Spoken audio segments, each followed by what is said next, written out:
Hello friends and welcome to my Dota 2 patch 7.33 highlights video. We're going to try to just talk about the biggest things here that I think are really important and my general experience with the patch because it is huge. If you want to see me read through everything, it was a 6-hour video on the VOD channel. You can find it there. Let's get straight into it to save some time. First of all, we've got a new map, which I think is really cool. On the main screen, you can kind of hover over the different icons and kind of see where they are, what they are, and some cool stats that things you've done and things the entire community has done. The map is way bigger. I've heard 40% bigger, having all these edges added in, which I'm still getting a feel for. So I don't want to do too much map analysis right now, but it feels like roaming has been encouraged with smaller objectives and ease of travel like the Twin Gates, as well as kills being reworked to be a little bit more valuable. The Roche Pit now moving from the top left at night for the Dire side to the bottom right for the Radiant side in the daytime. He moves through these Twin Gates. You'll see in a second here. I think this makes it harder for a team to just fully close out a game depending when he's going to respawn, because if you know he's going to respawn at night, you take control here, sure. And that's kind of what happened in the past, right? When he was here, if you were the Dire, right, hey, we want to take Roche, like control this area. When he respawns, we win. And, vice versa, whatever. But now he could be here, or he could be down here, and it's pretty difficult to control both of these. At least that's my impression. Maybe it's not so hard with the Twin Gate. But I think it gives a chance to the losing team to either like, hey, they're in the top left, let's set up in the bottom right. When they come down here, we get them. Or hopefully they mess up, Here's Roshan. He'll stun you as you run through. Hopefully you don't get chain bashed too much and die. But he'll channel through here, which is what you can do as well. And he'll make his way to his daytime home. Switching topics then to these Twin Gates. This allows some early game movement. So let's say you're playing this lane, you get a kill, you run through, maybe you pick up a Lotus on your way, you heal up, you pop through this Twin Gate, boom, gank this lane. Let's push together, or back through the Twin Gate, back to this lane because this guy respawned, right?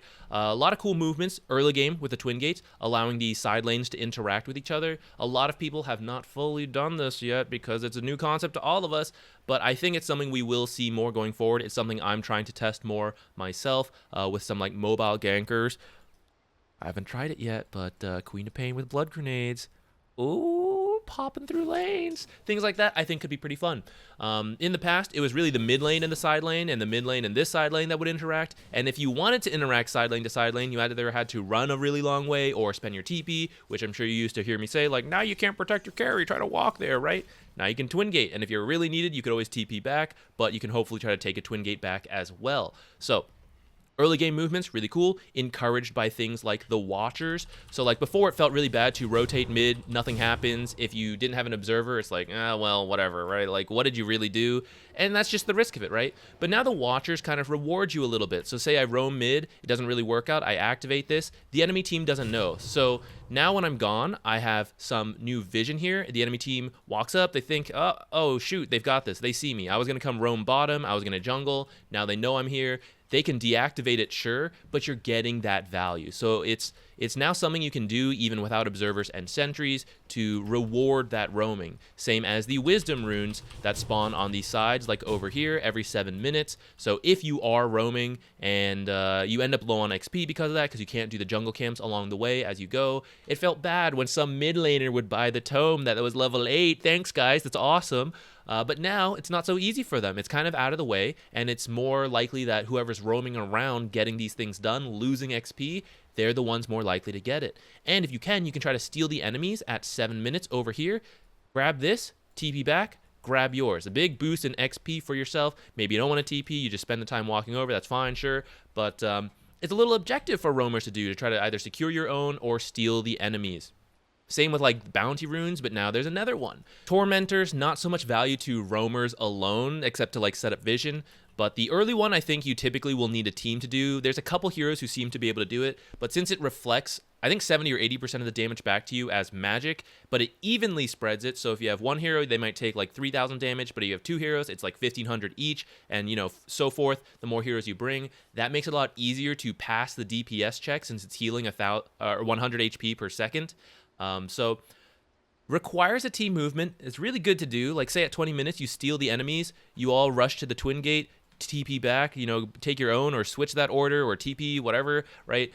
You kind of set up this huge objective steal maybe not huge, but it's a sizable objective steal because it's 1,400 gold through the net worth of the shard, or if everyone has shards, everyone's getting gold and XP, and it's a 250 bounty kill for whoever gets it, so that's nice too, right? This is a nice chunk of gold to get yourself going, and right now, many teams just aren't prioritizing it because they didn't read the patch notes. They don't understand what this is.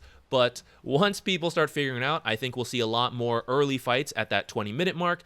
And in the past, it was always maybe over Roshan. If you had like an Urs on your team, a Huskar, right? You could do it really quickly. So you take a quick team fight, you steal Roche, maybe. But now it might be like, ooh, do we take Roche?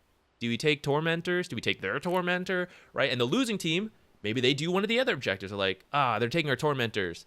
Do we just get Roche, right? I think it's really cool. You could have this objective trade-off near the 20-minute mark, near the 30-minute mark, and yeah, some pub game is probably going to be like, 25-minute mark, a little delayed and all that.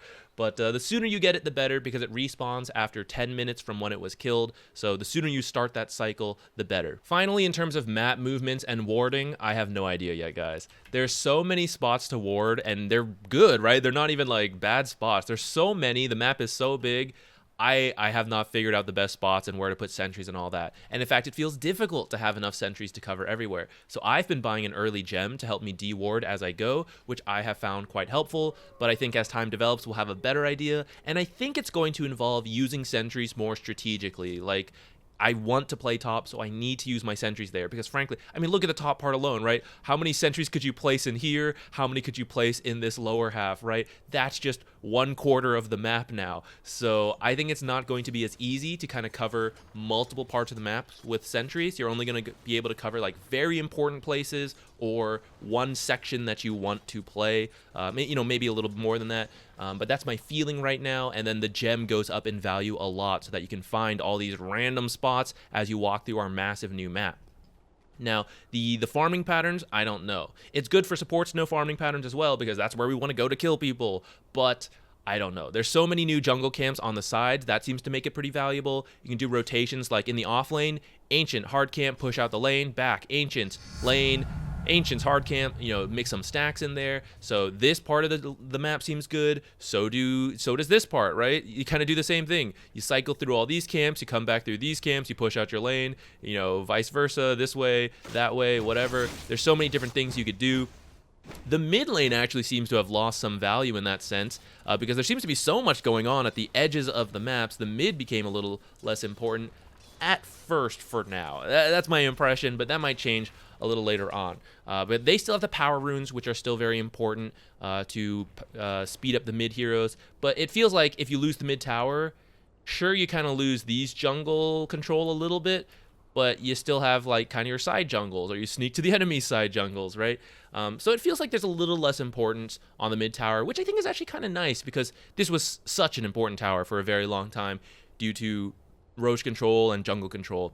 Oh, one last thing, these healing lotuses, the item code is Famango, which is one pretty funny to me, but you get this healing lotus. And if you get 3 of these, like I'll show you here, they'll combine into a great healing lotus. And if you get 2 great healing lotuses, they'll combine into a greater healing lotus. And I thought I was being trolled by my chat, but when you combine it with cheese, you get a block of cheese, and you can eat this for a permanent 500 barrier to all types of damage, and it will heal over time pretty rapidly, but you have to be out of combat for a bit, like Tranquil Boots. So that's kind of cool. It's like a mini objective for a big power-up, I would say, since barriers are now improved, since they calculate resistances.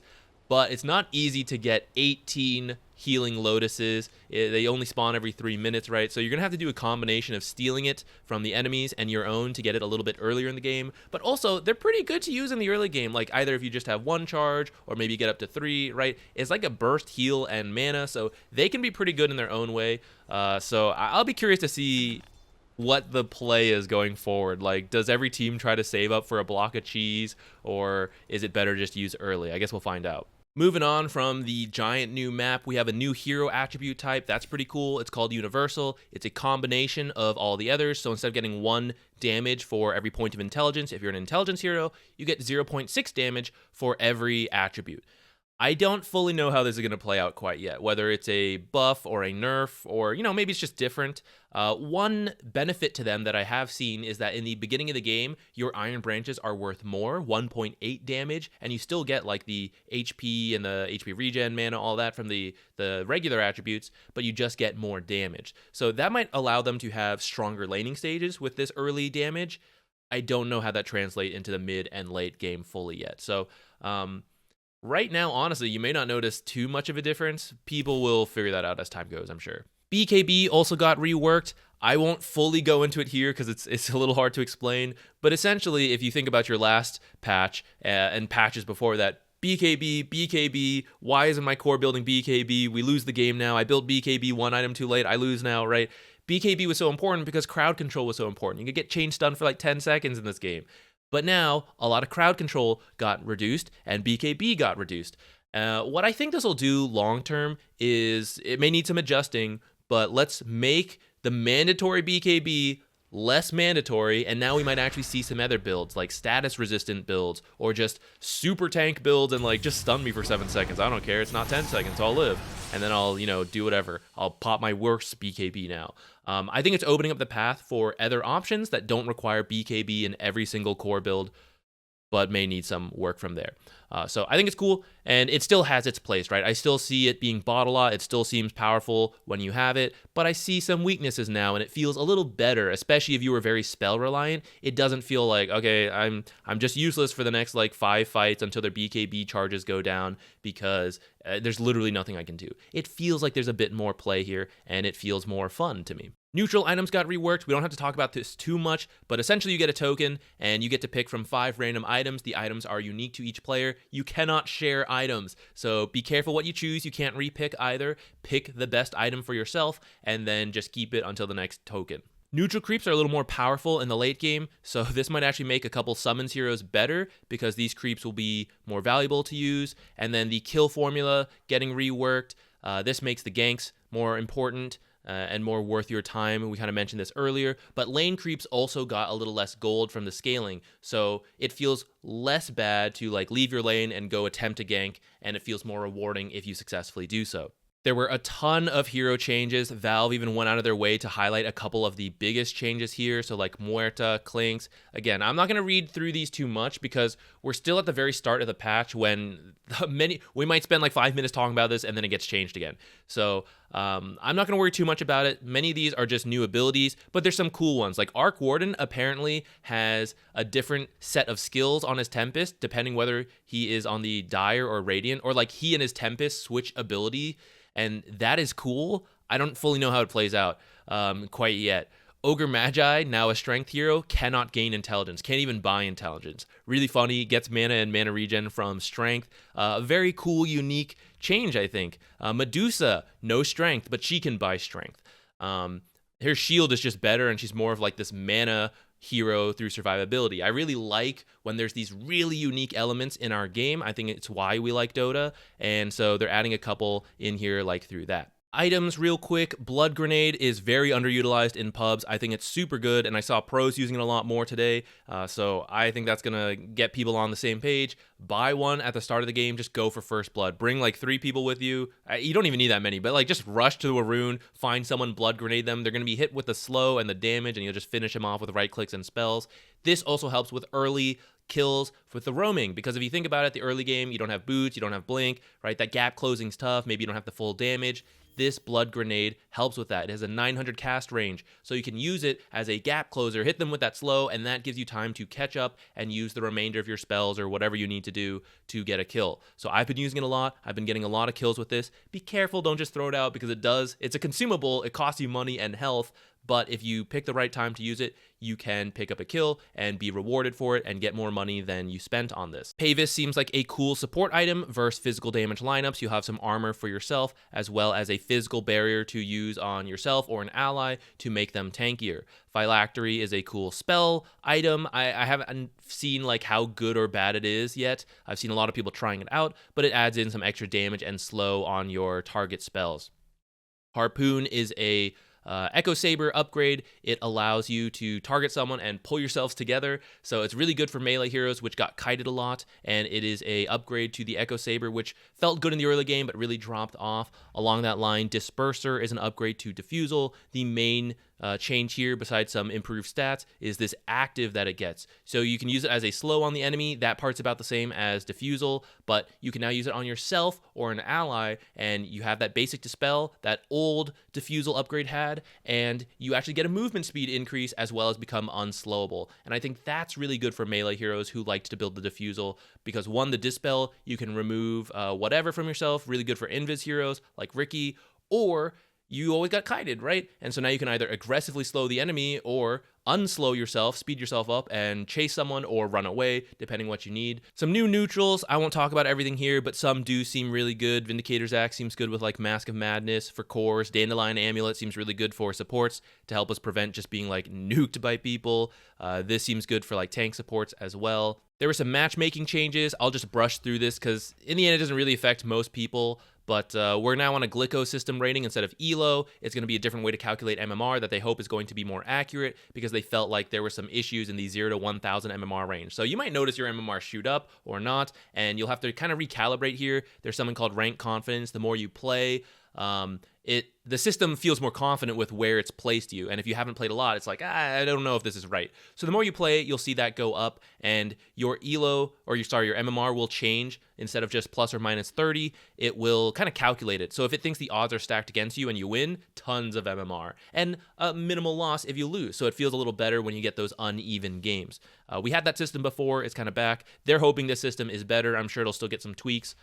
For Immortal players, we have something new where there's like a draft at the start of the game. You queue up, 2 people are assigned captains. I don't know how that works. And you like pick and choose who you want on your team based on what roles they're showing and who they know and who they like and who they don't like. So I think this is pretty nifty. I don't know if it's like strictly good for pubs yet, but I've been enjoying it. I think it's pretty funny. Neutral creeps can upgrade their skills over time the same way we level up our abilities at 15 and 30 minutes, and if you're Chen, they can push it one more level as well. Most of these are just like minor upgrades to what they have, so not that big a deal to talk about, but a couple I think are pretty noteworthy, like Vul Assassin getting up to 85% or 90% health regen reduction, very good against certain heroes. The Alpha Wolf going from just a flat 200 crit damage up to 250 or 300 could be a really good aura for your team. The Dark Troll Summoner, the skeletons, could get real scary in the late game if you pick up a couple of these, and Chen with 4 of these could give everyone over 200 extra damage along with all the summons.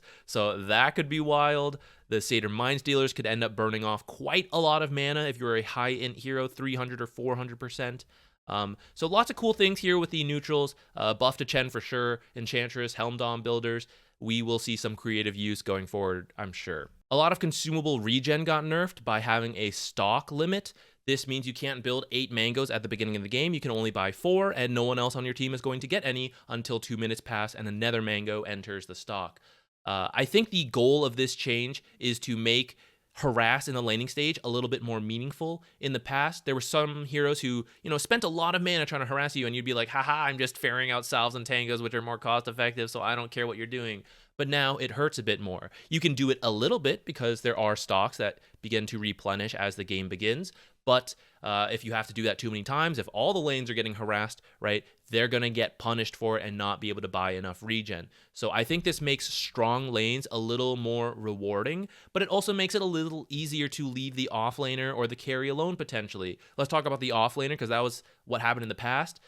They could build to be left alone, but then as couriers got introduced and everyone just kept bringing in regen, the support could just dedicate a ton of money to wreck a solo offlaner, and he couldn't find a way to get past that because he was getting wrecked and there's unlimited regen. But now with a limit, there's different ways that this can go. I think that the offlaner will have an easier time being left 1v2, which helps open up that roaming potential. And if the roamer doesn't get a kill but successfully harasses a lot in another lane, they can't just eat up a ton of regen and be totally fine, right?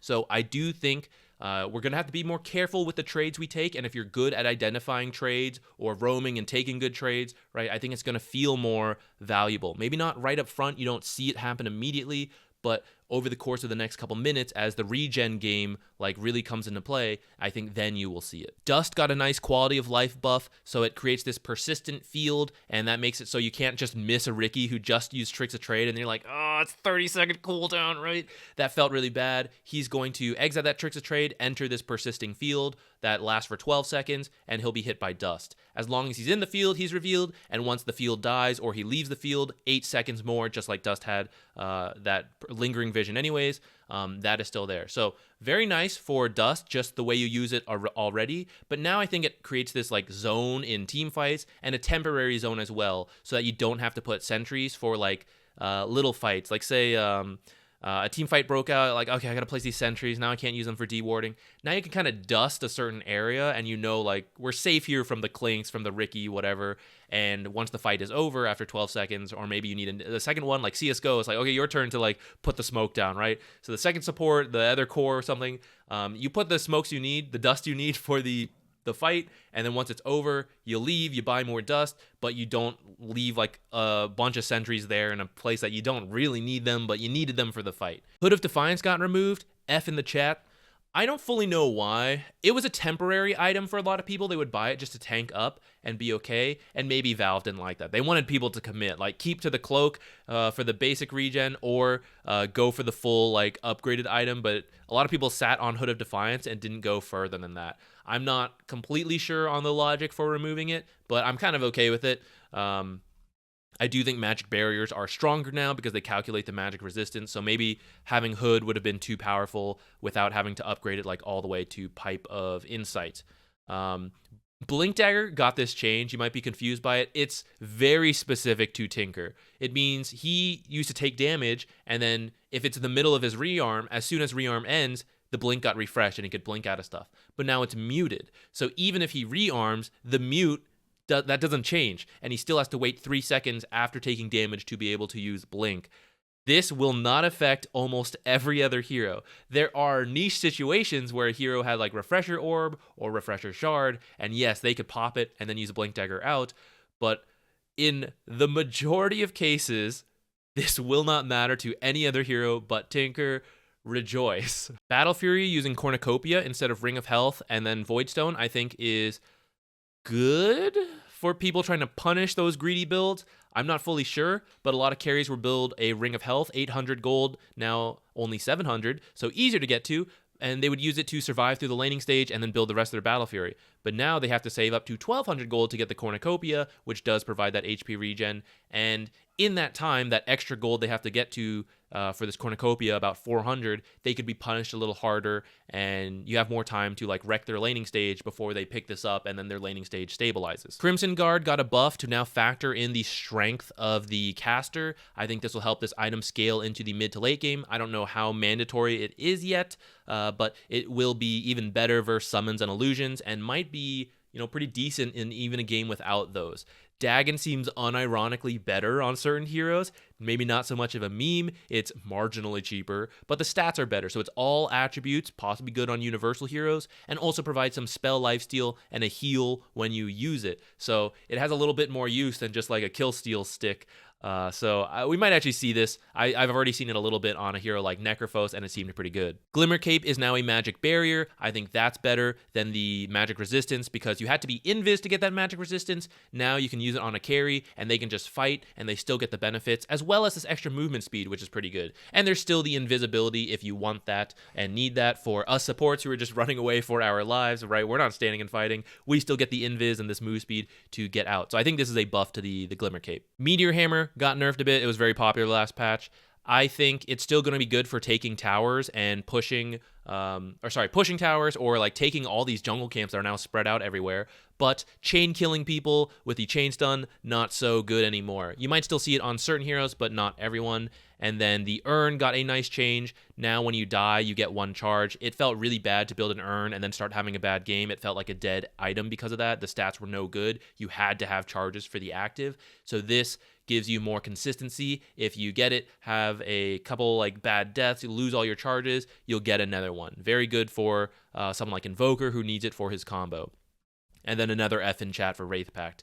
Again, not fully sure the logic behind it. I think it kind of lost its identity a bit after it came from full damage reduction to just physical damage. Now Crimson Guard's better and just like general armor's better. So it kind of felt weird, like when do you build this? I kind of liked it. It came in 1 TI and now it's gone. We might see it again in the future. Items come back all the time, so maybe they'll come up with a different idea for it and it'll be back. Besides the new neutrals, we are swapping stuff in and out. Faded Brooch was really good in the past. I'm assuming it's going to be really good now. And then Trusty Shovel, you can now dig up a controllable kobold. You can use it to scout, use it to stack. Some cool nifty uses there. Besides that, I don't think there's anything too crazy from what I remember. Yeah, just some new stuff. Oh yeah, Tier 4, the Dispels got removed. So Flicker, Witchbane, and Stormcrafter lost its active. I think this is good because they were really valuable in some games and really not valuable in other games. So it just felt a little disproportionate. I think it's good. It also gave a free option. Like when they were necessary, you needed Dispels, you should have to buy the Yules, the Lotus, BKB, Manta, stuff like that, or have an ability for it, right? But then it was like, should I spend all this money on that? Oh, here's my free Dispel. I'm going to buy something else now. I'm going to buy full damage, right? And it felt really bad for the other team when you get that. And then one game you don't have these, so they have to spend the money, and then it felt really good. So I think this is going to make the game more consistent for heroes that need Dispels or don't want the enemy to have Dispels. By taking out 3 from the game. Heroes, we're not going to talk about it. I know many of you want me to, but God, there's so much change here. I have no idea, right? Just go look at Dota Buff, look at the stats on like who's winning or not. We're still in the early days, and so some of those win rates are bugged because like Harpoon had a bug that just gave like free attack speed, so melee heroes looked really good. Dust wasn't working, so a lot of Invis heroes looked good, right? I think we just need a bit more time. I promise I'll make a video in the coming days as things start to settle. Plus, I've only played 4 games of support because the new matchmaking system, I've had to play core so much. So I don't have a good feel for like the best support heroes yet besides what I've heard. I haven't gotten to like test it more myself. So I will come back to this once I have more data. Thank you for watching. I promise I will make more videos as I continue to explore and learn about the patch. I will share the best info with you. Please let me know if I missed anything. For now, I will summarize. Buy Blood Grenades. It is very good for that early game. And then do your Tormentors at 20 minutes and 30 minutes and so on, kids. It's very good. And then don't forget all your different time collectibles, the Lotuses, the runes. I've seen bounty runes stack up because everyone forgets about them with all this new stuff going on. Those are still very good. Make sure you collect them. Thank you. I'll see you in another video.